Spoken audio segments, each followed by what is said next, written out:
देश में एक कहावत मशहूर है कि समाज में विवाद और झगड़े के पीछे धन, जोरू और जमीन ही तीन सबसे बड़े कारण होते हैं। इसीलिए जब संसद की संयुक्त समिति में वक्फ बोर्ड के पास मौजूदा संपत्ति के रख रखाव को लेकर चर्चा हो रही है, तो विवाद और हंगामा होना स्वाभाविक है, क्योंकि वहां बहस का मुद्दा ही जमीन है। इस हंगामे में सिर्फ सांसद ही नहीं, बल्कि देश की आम जनता भी शामिल है। तमिलनाडु के एक किसान की जमीन वक्फ बोर्ड की क्या निकली कि देश में फिर से वक्फ कानून पर बहस छिड़ गई। हम आपको एक छोटी सी कहानी से बताना शुरू करते हैं कि कैसे ये वक्फ बोर्ड का मुद्दा शुरू हुआ।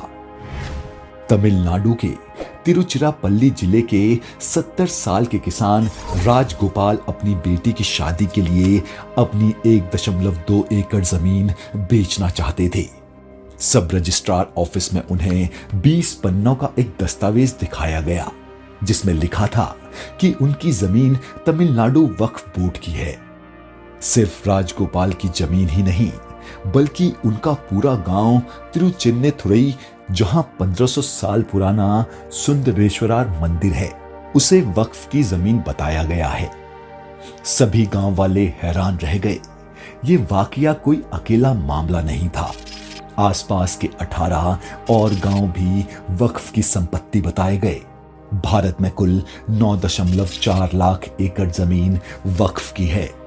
वक्फ की संपत्ति की शुरुआत सिर्फ 2 गांव के दान से हुई थी। कई जानकार मानते हैं कि भारतीय रेलवे और भारतीय सेना के बाद वक्फ बोर्ड भारत में तीसरा सबसे बड़ा जमींदार है।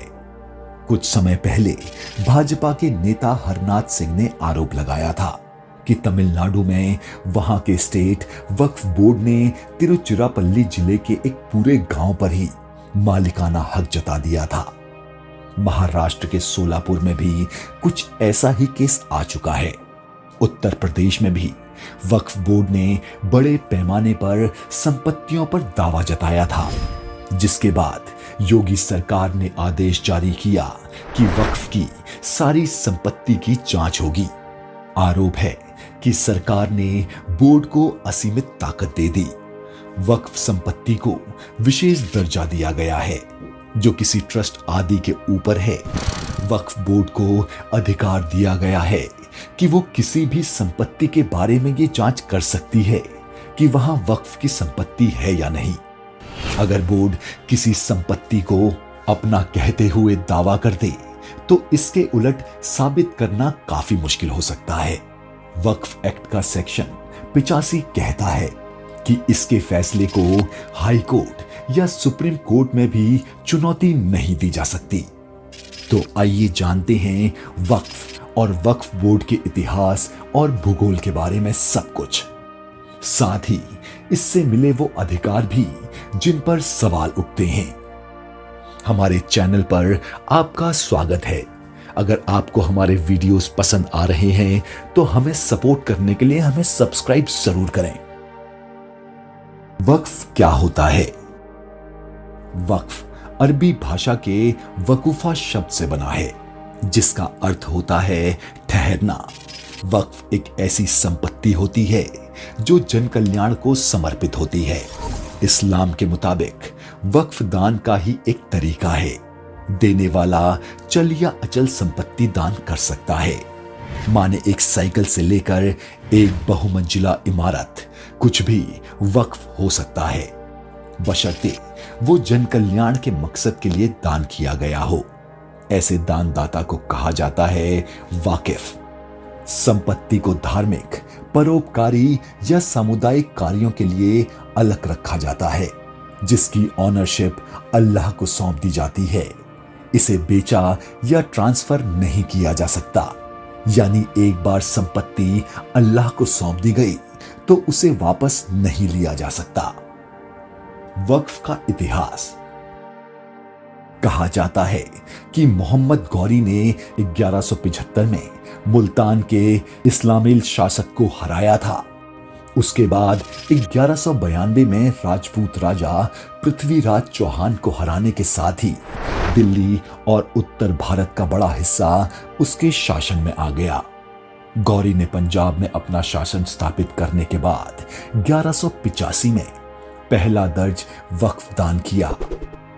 उसने मुल्तान की जामा मस्जिद को 2 गांव उपहार में दिए और उनके प्रबंधन का काम शेख अल इस्लाम को सौंपा, जो एक प्रमुख धार्मिक नेता को दी जाने वाली उपाधि थी। 1206 में उसकी मृत्यु के बाद उसके गुलामों ने उसके राज्य की बागडोर संभाली और गुलाम वंश की स्थापना की। उन मुस्लिम शासकों और बाद में दिल्ली की गद्दी पर बैठने वाले सुल्तानों ने इस प्रणाली को आगे बढ़ाया। दिल्ली सल्तनत के तहत वक्फ की अवधारणा बढ़ी और जमीन वक्फ संपत्ति में तब्दील होती गई। विद्वान अमीर अफाक अहमद फौजी के अनुसार बदायूं में मिशन मुल्हीम की कब्र, बिलग्राम में ख्वाजा अजम अल दीन का मकबरा, अजमत हौला के लाल पीर की दरगाह, बदायूं में बिलसी रोड पर कब्रिस्तान और उन्नाव के असीवान में गंज ए शहीदान भारत में कुछ शुरुआती वक्फ संपत्तियों के उदाहरण हैं। जैसे जैसे दिल्ली सल्तनत और बाद में इस्लामी राजवंश भारत में फैले फूले, वैसे वैसे भारत में वक्फ संपत्ति की संख्या बढ़ती गई। फिर भारतीय सब कॉन्टिनेंट्स में वक्फ बोर्ड का गठन ब्रिटिश शासन के दौरान 1913 में किया गया था। वक्फ को रेगुलेट करने वाला पहला कानून 1923 में बनाया गया था। इसे मुसलमान वक्फ अधिनियम 1923 नाम दिया गया था। वक्फ एक्ट में कई बार बदलाव किए गए ताकि इसे अधिक प्रभावी और पारदर्शी बनाया जा सके। आजादी के बाद वक्फ अधिनियम पहली बार 1954 में संसद द्वारा पारित किया गया। तब पंडित जवाहरलाल नेहरू देश के प्रधानमंत्री थे, यानी नेहरू सरकार के समय वक्फ अधिनियम पारित किया गया था, जिसके बाद इसका सेंट्रलाइजेशन हुआ। इसके बाद 1995 में एक नया वक्फ अधिनियम पारित किया गया, जिसमें वक्फ बोर्ड को ज्यादा शक्तियां दी गई। आजादी के बाद भारत से पाकिस्तान गए मुसलमानों की जमीन केंद्र सरकार ने वक्फ बोर्ड अधिनियम 1954 के तहत वक्फ बोर्ड को दे दी गई। 2013 में संशोधन हुआ और वक्फ बोर्ड को संपत्ति छीनने की असीमित शक्ति दे दी गई। वक्फ अधिनियम के संशोधन में यह भी प्रावधान किया गया कि इसे किसी भी अदालत में चुनौती नहीं दी जा सकती। सीधे शब्दों में कहें तो वक्फ बोर्ड के पास मुस्लिम दान के नाम पर संपत्तियों पर दावा करने की असीमित शक्तियां हैं। 1995 की धारा 3 में कहा गया है कि यदि वक्फ सोचता है कि भूमि किसी मुस्लिम की है तो ये वक्फ की संपत्ति है। वक्फ को इस बारे में कोई सबूत देने की जरूरत नहीं है कि उन्हें क्यों लगता है कि जमीन उनके स्वामित्व में आती है। यहां तक कि मुस्लिम कानून का पालन करने वाले देशों में भी वक्फ संस्था नहीं है। यहां तक कि भारत के अलावा दुनिया के किसी भी इस्लामिक देश में नहीं है। हमारा ये सवाल है कि आखिर क्यों भारत में ही वक्फ बोर्ड है। ऐसी खबरें सामने आई हैं कि वक्फ बोर्ड ने विभाजन के दौरान पाकिस्तान से पलायन करने वाले हिंदुओं को कोई भी जमीन वापस नहीं दी। वक्फ कानून में कब कब बदलाव हुए। 1995 में कांग्रेस की पीवी नरसिम्हा राव सरकार ने 1991 के बाबरी मस्जिद विध्वंस की भरपाई के लिए वक्फ बोर्ड अधिनियम में बदलाव किया। उसके बाद साल 2013 में एक बार फिर संशोधन पेश किए गए और उस समय देश में कांग्रेस के नेतृत्व वाली यूपीए सरकार थी और प्रधानमंत्री डॉक्टर मनमोहन सिंह थे। इतना ही नहीं, ये भी कहा जाता है कि मार्च 2014 में लोकसभा चुनाव से ठीक पहले तत्कालीन कांग्रेस सरकार ने राष्ट्रीय राजधानी दिल्ली में 123 प्रमुख संपत्तियों को दिल्ली वक्फ बोर्ड को गिफ्ट में दे दिया। 2022 में एक आरटीआई से पता चला कि दिल्ली के मुख्यमंत्री अरविंद केजरीवाल की आप सरकार ने 2015 में सत्ता में आने के बाद से दिल्ली वक्फ बोर्ड को 101 करोड़ रुपए से ज्यादा सार्वजनिक धन दिया है। अकेले 2021 में 62.57 करोड़ रुपए दिए गए। सोचिए, अगर आपकी संपत्ति को वक्फ की संपत्ति बता दी गई तो आप उसके खिलाफ कोर्ट नहीं जा सकते। आपको वक्फ बोर्ड से ही गुहार लगानी होगी। वक्फ बोर्ड का फैसला आपके खिलाफ आया तब भी आप कोर्ट नहीं जा सकते। तब आप वक्फ ट्रिब्यूनल में जा सकते हैं। इस ट्रिब्यूनल में प्रशासनिक अधिकारी होते हैं। वक्फ एक्ट का सेक्शन 85 कहता है कि ट्रिब्यूनल के फैसले को हाई कोर्ट या सुप्रीम कोर्ट में भी कोई चुनौती नहीं दी जा सकती। देश भर में एक सेंट्रल और 32 स्टेट वक्फ बोर्ड हैं। मूल रूप से वक्फ की पूरे देश में लगभग 52,000 संपत्तियां हैं। 2009 तक 4 लाख एकड़ तक की 3 लाख रजिस्टर्ड वक्फ संपत्ति थी।